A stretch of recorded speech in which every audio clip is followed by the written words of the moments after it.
Picture this. It's the year 43 AD, and the mighty Roman Empire is on the march, conquering everything in its path. They've just landed on the shores of Britain, a land of fierce Celtic tribes. Among these tribes are the Iceni, led by a king who tries to make peace with the invaders. But when he dies, the Romans betray their deal. They seize his lands, flog his wife, and assault his daughters. That wife was Queen Boudica, and the Romans had just made the biggest mistake of their lives. Fueled by grief and a burning desire for revenge, Boudica wasn't just a queen anymore. She was a warrior. She rallied not only her own people, but also neighboring tribes, uniting them under a single cause: freedom from Roman tyranny. Imagine the scene. A tall, fierce woman with flowing red hair, standing before a massive army of over 100,000 warriors, her voice ringing out across the fields, calling for justice. Her first target was the Roman capital of Britain, Camulodunum. The city was completely unprepared.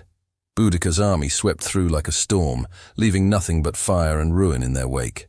Next, they marched on Londinium, modern-day London, which was a bustling commercial hub. Again, the city was razed to the ground. The Romans were terrified. This wasn't just a rebellion.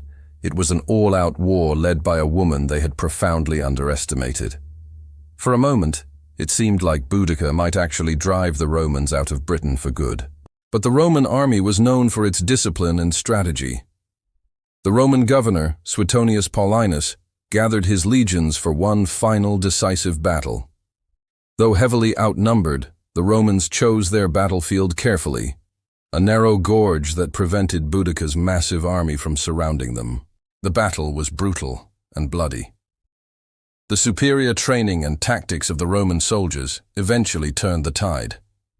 The Celtic warriors fought bravely, but they were ultimately defeated. Boudica, rather than face capture and humiliation, chose to take her own life. Though she lost the war, Boudica's legacy is unforgettable. She became a symbol of courage and a fight for freedom against impossible odds. Her story has inspired people for centuries, a powerful reminder that even in the face of the mightiest empires, one person's spirit can ignite a revolution. She was the queen who dared to challenge Rome, and her name will never be forgotten. Thanks for watching. If you love stories from history, make sure to like and subscribe for more. See you next time.